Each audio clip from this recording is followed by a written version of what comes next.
Today, I'm wrapping up my 5-part series, taking a look at every position group heading into the draft in just 3 weeks now, and giving you not the list of what I think are the 5 best players necessarily at each position, but the 5 that I like the most that I think are going to be Seahawk fits and might be in play at the end of this month when they go to the draft in Green Bay. We're talking safeties and quarterbacks today on Seahawks Forever.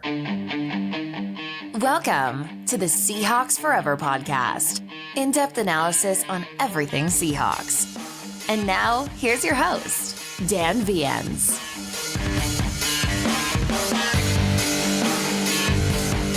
This episode, once again, brought to you by the folks at Doer, built for doing. Flagship stores in Los Angeles and Denver. But what you see here on the screen is shopdoer.com, and that's spelled D-U-E-R, by the way. These are my favorites right here, but they make lifestyle apparel for every occasion. These stretch performance jeans are incredible, 20% stretch, incredibly comfortable and versatile. You can wear them for any occasion, even throw it at the hardest projects, the hardest errands on your honey-do list that you have. These things are built tough. They're built for doing. And right now you can get 20% off your first order at shopdoer.com/forever. That's shopdoer, DUER.com/forever for 20% off your first order. All right, you guys, we're gonna wrap this up today. We're gonna talk about safeties and quarterbacks. Just a quick disclaimer. First of all, if you're watching these in reverse order and you haven't watched either of the first 4 parts, these are not necessarily my 5 highest ranked prospects in the class at each position. They are the 5 players that I like the most, that I think are attainable for the Seahawks, and that I think match the Seahawks, not just from a scheme fit perspective, but also that they exhibit the off-the-field intangibles and some of the qualities Seahawks look for as far as just toughness, smart, tough, reliable, leadership, all those things. Guys that I think will be graded highly by the Seahawks and be in play when we get to the draft here in about 3 weeks. Before we get into it, subscribe to the channel if you haven't already. Hit that bell for notification of future episodes. And down in the description, I include all the links on all the different ways that you can support me and the channel, other than just subscribing, sharing, commenting, engaging, and hitting that bell button. Let's get into it. Safety has been kind of a hot button topic among the fan base because there's a guy at the top of this list that a lot of you like to talk about, Nick Emmanwori from South Carolina, and for good reason. This guy is an elite athlete, an elite athletic tester, and for the most part, we see that translate to production on the field. 6'3", 220, rare size, length, and speed for the position.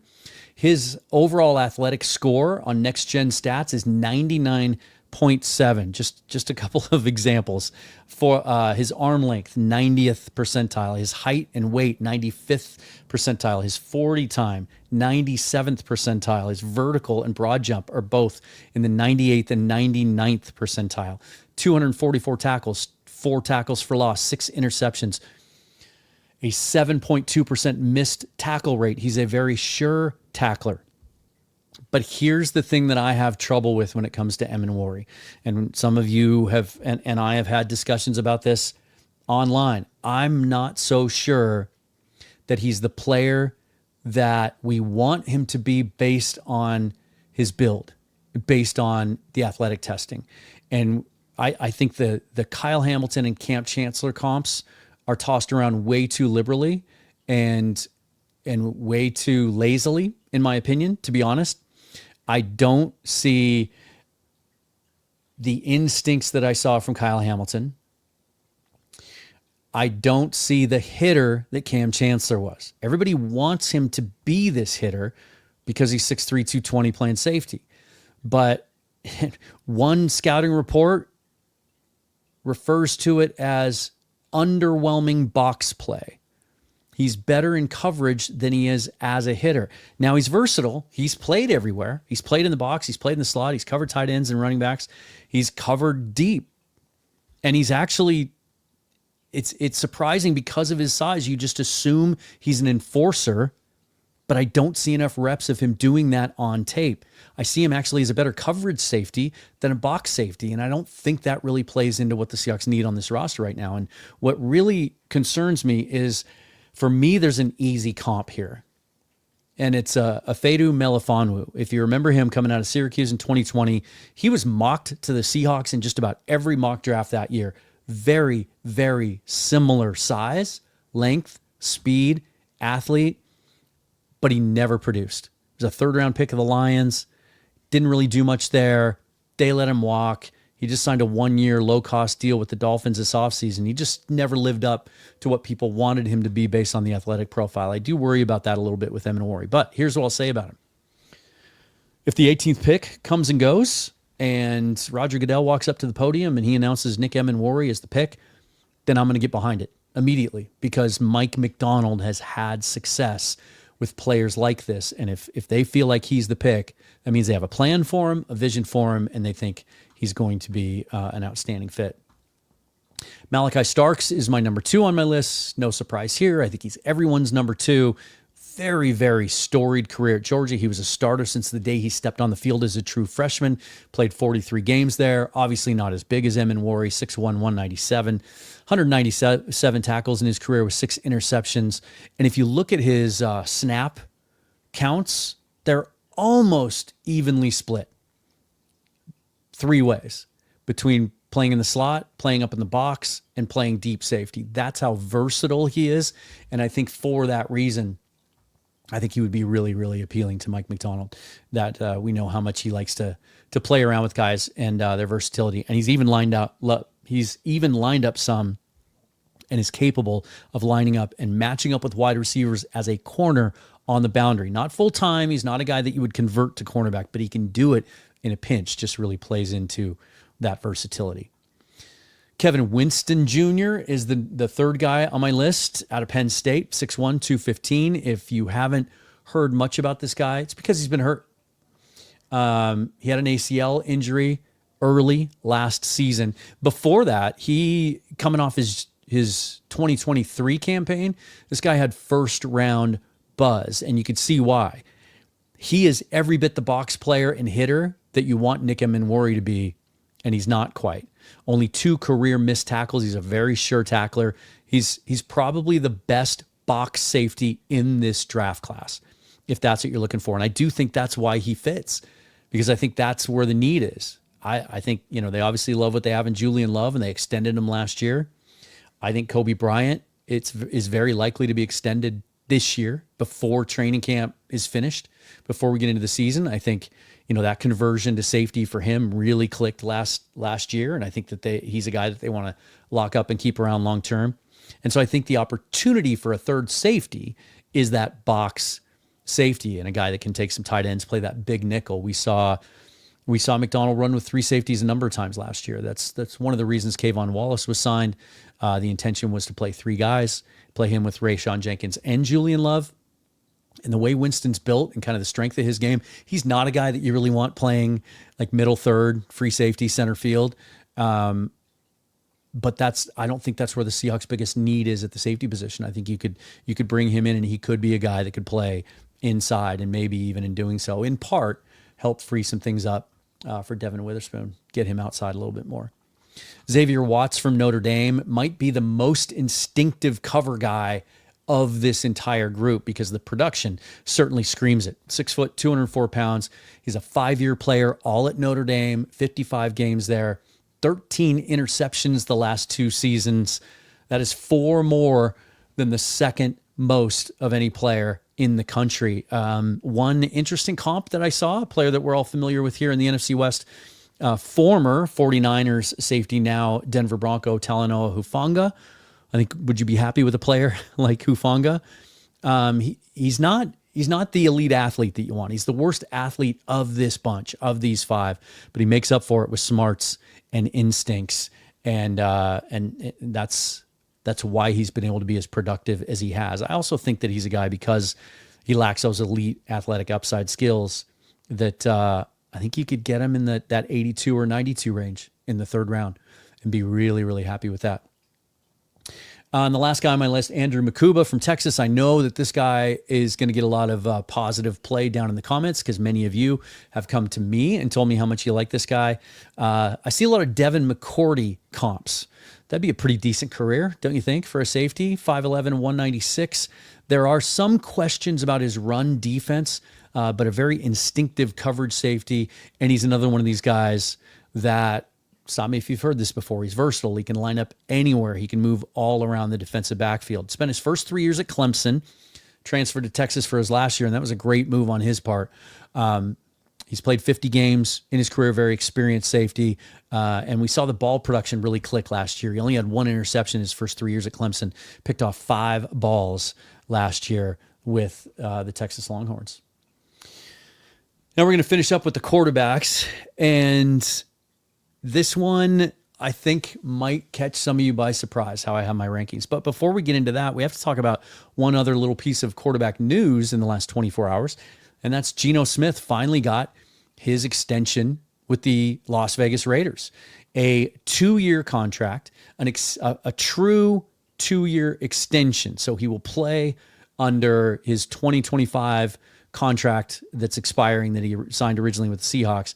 And then he gets 2 years, $75 million worth up to $85.5 million and includes $66.5 million guaranteed. The deal will run through the 2027 season. I think we see now why he's not a Seahawk anymore. While those might not seem like unattainable numbers or numbers that should have made him cost prohibitive, the Seahawks clearly attached a value to Geno Smith that they were willing to pay. And I think this had a lot to do with age. I think if Geno Smith was 27, 28 years old, they would have been happy to pay him more than they're paying Sam Darnold. But then I think he would have had so much. I think the trajectory would have been different, right? If he was younger, like they never might have had that opportunity. They might have been. We might have been talking about $50 million average annual value. So it might not seem that much. I think where the Seahawks, just at first glance here, probably had an issue with it is the guaranteed money for those 2 seasons essentially matches what Sam Darnold can max out at. So it's the $86 million. They just clearly didn't think he was a $42, $43 million a year player, at least not in his year 35, 36, 37 range of his career. So look, I'll say it again. There was risk in letting him go. I think the Raiders, some Raider fans who are nervous about this acquisition are about to find out how truly talented Geno Smith is. And there's a chance that the Raiders win this trade. There just is. Because they're just unknowns. Think about this. Some of the concern about Sam Darnold coming off his 1 really good season in Minnesota, and it all sounds very familiar, doesn't it? Like a guy that had been a bust, high draft pick, been a bust with the Jets, kicked around a little bit, finally got an opportunity, made the most of it, but then didn't finish great. The end of the season wasn't great. After the fantastic early season start, he was even in the MVP conversation with some people, I think up until about mid-season. A revelatory season for him, right? Very similar to Geno Smith's first season in Seattle. I'm not talking from a statistical number-to-number standpoint, but hey, this guy finally got it. He found the right situation. He has the right support around him. Everything clicked. He's wiser, and the talent was always there. He just found the situation to unlock it. But it didn't finish great that first season, right? And so a lot of the same criticisms for some of these people, like I have a lot of respect for Benjamin Solak. You know, he's taken a lot of heat, but he's not the only one. You know, ESPN just did their story last week about did teams get better or worse? And they said the Seahawks got worse, swapping out Geno Smith for Sam Darnold. And all the things that people are saying about Sam Darnold, the reservations, because it was just 1 year and he didn't finish great, are the exact same things they were saying about Geno 3 years ago after his first season as a starter here after Russ was traded. So I do think there's risk. The Raiders could win this one, but I see where the Seahawks were coming from. Look, they've done this with other positions and other players too. They've let players go out into free agency and test their market, and then they come back because they know absolutely to the penny, they assign a monetary value to a player. This is what we think he's worth. We're not willing to pay more than that. Frank Clark, nope. He wanted more than we were willing to pay him, so we're going to trade him. But then you have guys like Leonard Williams. Let him get to the market. He obviously it was worth a lot, and the Seahawks were willing to pay him what he was worth. They had a number in mind that they were willing to pay Geno Smith. They just weren't willing to go beyond that. Now, there's some speculation I'm seeing already as well that even the number that Geno just agreed to with the Raiders might not be what he really wanted. And that part of that initial negotiation with the Seahawks, where Schneider said there was no back and forth, and that's when they knew they had to pivot and try to make a trade, that in that moment, Geno's camp may have been asking for even more from the Seahawks than he ended up getting from the Raiders. And that speculation runs the gamut from he had an overinflated sense of what he was worth, or he wanted to be traded to the Raiders all along, so he played hardball with the Seahawks, right? And asked for a big number, knowing that they'd probably pivot and that he'd get traded to the Raiders. So anyway, now, because all that happened, I think we're having some pretty significant conversations here today about the quarterback position as we head into the draft, which we would have if Geno was here still too, because of the age, right? But that's why this class is so intriguing. It's not. And before we get into this, I've been saying this for months, and I'm going to say it again. At the beginning of the college football season, the narrative got out that this was a bad quarterback class. And sometimes those narratives just get written in stone, like the cement's wet and someone carves their name in there and it just sits there and it's there 100 years later. That perception has to be fluid. That was before the season. Then guys go out and they take steps forward. There's one guy on this list that would not have been on this list if he hadn't have gone out. Well, two guys on this list you're about to see that would not have been anywhere near this list if they hadn't have gone out last year and increased their profile. The year before, there's no way in hell that I saw Jaden Daniels being a first-round quarterback before his last season at LSU. I certainly didn't see a first-round quarterback or even a draftable quarterback at Arizona State. And I wasn't alone. Nobody had that kid after his first year at LSU going in the first round. But guys get better. And you have to project with any position. But at quarterback more so than any other. And so, you want to rip the offense that a kid's playing in. Well, that's the only offense he can play in. So let me find the throws that I think show he can project to my offense. Let's see what the raw traits are. And then let's understand that more so than any other position on the football field, quarterbacks take the longest to develop. Kirk Cousins sat in the chair next to Rich Eisen on his podcast last year and said he didn't know how to read defenses at an NFL level until he'd been in the league for 5 years. So think about these guys as balls of clay, right? They're raw. And if you don't like one of these guys because you happen to have seen him play a bad game or you saw someone else say that he stinks, have some hope, because if the Seahawks take him at some point, take one of these guys, it most likely means that they have conviction in him, because they just haven't. We know how stingy they've been using draft picks on quarterbacks. All right, enough of that. Let's get to my top five. Jackson, let's just list them first. Jackson Dart, Jalen Milroe. Yes, I'll explain that in a moment. Quinn Ewers, Kyle McCord, Will Howard. These are my favorite five. My five that I think will be available to the Seahawks, would appeal to the Seahawks, and for certain reasons would be fits for what they're doing. Jackson Dart, I think, is an obvious one. I think he has always seemed like a John Schneider type guy to me. Tilt the room, moxie, all the intangibles. He just looks like a football player, talks, walks like a football player and like a quarterback. And he's really played like it. He's gotten better every year at Ole Miss. 6'2", 223. He's built right for the part. Still just 21 years old. His touchdowns went up. His interceptions went down all 3 years under Lane Kiffin at Ole Miss. He was first in the country last year in deep throw yards. He was sixth in big-time throws. He was sixth in average depth of target. at 12 yards. And so this wasn't a guy that was a check down merchant or taking the easy play every time. He was taking shots. He was being aggressive down the field. Now, this is one of those offensive schemes that gets criticized as not getting a guy ready to play at the next level. But you can't fault Lane Kiffin for being such a good schemer that he gets guys open. And so I do think, Dart's not a guy that you want to draft to play right away. I could see him being in play at 18. And if that doesn't make sense to you, I would just urge you to think of it like this.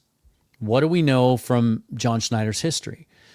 We know there was a ton of legitimate high-level reporting that he fell in love with Josh Allen and he fell in love with Patrick Mahomes in both those draft years and would have taken them, actually explored trading up to get Josh Allen.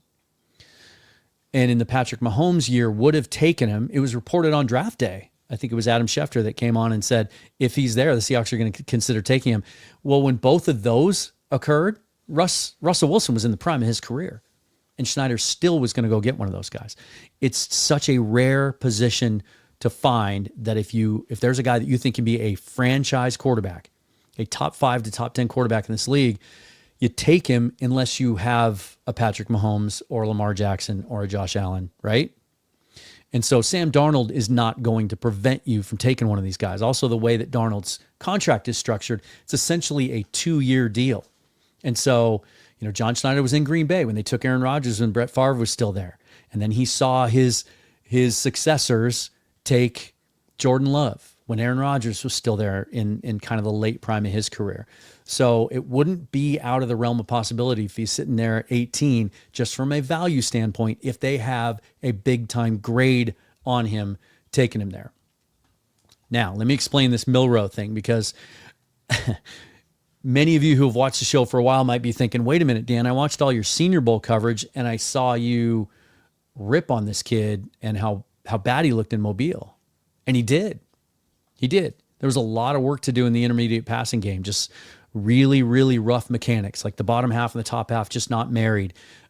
His release, he rushes through his release sometimes, and so the ball sails, or more so in his case, he throws the ball short quite a bit. Like he doesn't stride into the short passes, and so he ends up hitting guys in the ankles.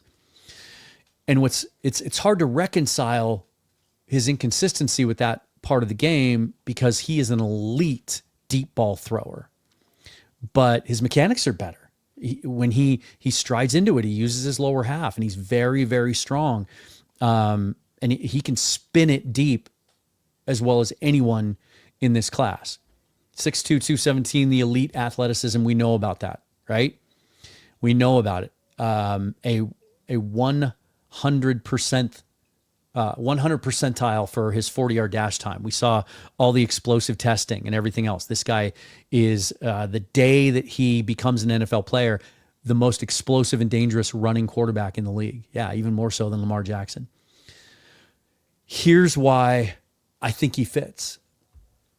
This is the ultimate lottery ticket. This is a guy that if you take a shot at him and you put him in the right situation, you let him develop for a couple of years, and you unlock him, the sky's the limit. You could get an all-pro quarterback out of this guy. The bust potential is just as great. He may never see the field. He may never, ever become a starter in the NFL. And so there is risk there, and it might not make sense to some fans to spend a 3rd-round pick on a guy who's not going to play for 3 years and may not ever play. But I think the skill set is so unique and so rare that it is worth gambling on at the most important position on the field. There are a couple other aspects to this. He went to the laboratory and did some work. He looked much, much better at the combine in those throwing those intermediate routes than he did in Mobile. And I think that's promising. I think it's strictly a mechanical issue for him. The other stuff is off the charts. The leadership, the character, the way he carries himself, how articulate he is. 2-time captain at Alabama. That's a kind of a legendary position that's not easy to achieve. And he fits the timeline. He wouldn't have to play. He wouldn't even have to sniff the field his first year in Seattle because they also have Sam Howell. And then presumably, based in part on his progress, you would probably still go out in 2026 and add another quarterback. But you could also use him in some packages and some goal line stuff and do some creative things with him, which we've seen Clint Kubiak do. Certainly, we saw him do it in New Orleans with Taysom Hill and some of the other weapons he had down there. So that's why I like Milroe. The biggest bust potential, but the biggest boom potential. And I think the Seahawks are kind of uniquely situated to maybe be able to take a shot at him and create an environment where he doesn't have to play early in his career. And that could really help his development. I've talked at length about Quinn Ewers. There's a whole episode dedicated to him. I'll link it down in the description below. If you haven't watched it, you can. Connections matter to Schneider. He's been connected to Ewers for years. The latest one is he's being trained by Mike McCarthy. And John and Mike have worked together going all the way back to the late 90s in Kansas City. He actually played a part in hiring him as the head coach in Green Bay. They're very good friends to this day. There's a tremendous amount of respect there. So he's going to get all of the intel on Quinn Ewers. Also thought he threw the ball at the combine as well as we've seen him throw it, in part, perhaps, because it's the healthiest he's been in a long time. He played on a very severe high ankle sprain and a torn oblique last year. Certainly for a rotational thrower like Ewers, that's gonna impact his delivery. May, in part, explain why his interceptions went from 6 to 12. He threw 12 combined his first 2 years. He threw 12 last year alone. His deep passing grade on PFF, 92.4. His ball placement can be inconsistent at times, but again, in 2024, I'm giving him a little bit of grace when it comes to that because of the oblique injury. He's just such a natural thrower. He looks like a guy that's been doing this his whole life, and it just comes easy to him. He was the highest graded recruit ever to come out of high school in the 24/7 recruiting guide. And I also think that the University of Texas, that Steve Sarkisian offense didn't do him any favors. It is screen city. You go back and watch the Georgia game last year, and the first 2 drives, it's almost all screens. The downside of that is, you don't get to see him throw the ball down the field as much. The upside is he's very, very, very good at those short and intermediate passes around the line of scrimmage. They're not easy. Those are tricky throws. They take a tremendous amount of touch and timing. And for example, Russell Wilson was not great at those throws in his career. Ewers is a developmental guy, as all of the players on this list are. My hesitation, the more I've studied Quinn Ewers, I just don't know if he's that dynamic personality that Schneider really, really loves in his quarterbacks. He's very laid back, kind of quiet, and I don't know how that'll play in their grading system, but it's a guy that we know that Schneider probably likes and has for some time. Kyle McCord is a really interesting case. Well, actually, he and Howard are similar, and their careers are kind of intertwined in some ways, obviously, because McCord moved on from Ohio State, and they didn't want him to stay for reasons that really don't make a lot of sense to me now. And then that opened the opportunity for Howard to transfer from Kansas State. We'll get to Howard in a second. McCord, the second biggest quarterback on this list, 6'3", 218, 66% completions at Ohio State and Syracuse. Led the entire all Power 4 teams in big time throw percentage and turnover worthy play percentage. So what does that tell you? The guy takes some risks. He's aggressive moving the ball down the field. When I had a conversation with Max Brown early in the college football season about the quarterback class, he had just worked 3 straight Syracuse games. And he said he thought the biggest difference in McCord going from Ohio State to Syracuse was his aggressiveness downfield. He played with less fear and has enough arm, and maybe of this entire group is the best at layering throws over the first level to the second level. And he has a lot of confidence in his arm, and he'll throw it into tight windows. Scouts seem to be all over the place on this guy. You'll see some anonymous scouting quotes that they think he's going to go way higher than people expect him to, potentially as high as the second round. And then in the Bob McGinn series, just a couple of days ago, he did quarterbacks, and he always gets all that great intel and all those anonymous scout quotes. And one guy just said he can't play. Said he couldn't play at Ohio State, so they didn't want him. He went to Syracuse. He can't play. First of all, that was a crazy quote to me. If I have a scout that tells me a guy that led the nation in passing can't play, I'm firing that scout. Like, tell me why you think he's not going to make the jump or doesn't project to the NFL, but to dismiss him as a guy that can't play, you're probably not going to be my scout much longer. Kyle McCord absolutely has a bunch. He's got starter upside in this class, and really like him. He's also really good at rollouts and running on the move, which we know that Clint Kubiak likes to run a lot of those design rollouts.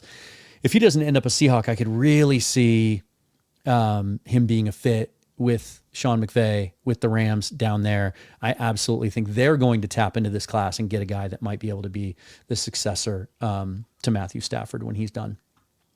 And then we finish with Will Howard. He's kind of the throwback on this list, 6'4", 236. He's built like quarterbacks used to be built, and they really aren't anymore because so much more of a premium is placed on athleticism. But for his size, he is very athletic. And in fact, at Kansas State in his first 4 years, he ran the football a lot. 1,200 yards rushing and 26 touchdowns on the ground. He'll put his shoulder down and run over you. He's a tough load to bring down. His 4 years at Kansas State, his completion percentage was under 59%. Then he goes to Ohio State, and it's 73%. He throws for 4,000 yards and 35 touchdowns. Is that a case of just better quality weapons around him? Right? Certainly, but he's also playing against better competition week in and week out too. And he saved his best for last. What landed him on this list for me is his performance in the college football playoff. He was the best player on the field in all three of those games and was making NFL throws. Again, another guy that doesn't have the greatest arm in the world, really doesn't have the arm that you would hope he would at 6'4" and almost 240 pounds, but it's good enough, and he knows exactly what he can get out of it. And so he knows how much he can challenge a tight window. And the thing that I love about Will Howard is, maybe as much as any of these guys on this list, is the intensity, the leadership style. Like, he's over there getting guys fired up on the sideline. He's, the hairier the situation gets in the game, the more he rises to the occasion. He kind of thrives on that stuff. I think he's a guy that just, it all clicked for him, and it happened to click for him at a higher level of competition, playing bigger games with bigger stakes under brighter lights. And he's a really smart kid, and he's a leader. And I think he's an NFL starter at some point. I think of all the guys on this list, he might be a guy that if he had to play as a rookie, you'd feel pretty good about it. But again, there's one common denominator among all these quarterbacks, and it's they all have a pretty high bust potential, right? The range is really wide on these guys, which is why they're not being talked about in the top 5 or the top 10, along with Shedeur Sanders and Cam Ward.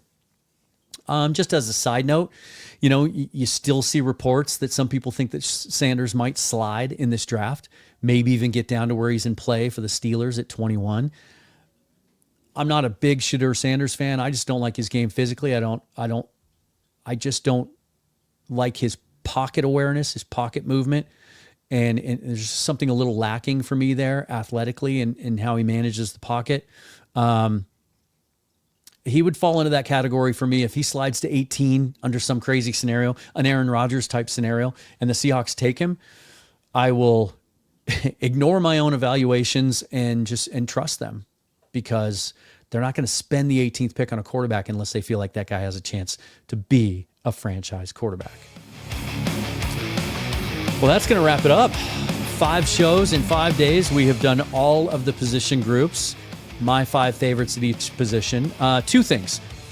Give me down in the comments anyone that I missed that you really like, and tell me why you think they fit the Seahawks and why you like them. Also, feel free to tell me why you don't like my list. And then come back on Saturday night, tomorrow night, and we will do a live show. Haven't been live since last week, and we'll just kind of wrap this whole thing up. I'll go over and recap all the positions again. Maybe even share a couple of honorable mentions, guys that just missed making the list, and then we'll have a big discussion, and we'll get a lot of your feedback and engagement as well. In the meantime, follow me on Twitter and Blue Sky at Seahawks Forever. Subscribe to the YouTube channel. Hit the bell for notification of future episodes. And if you want to support the channel, all those links are down in the description. Until next time, forever and always, go Hawks. Thanks for watching, you guys.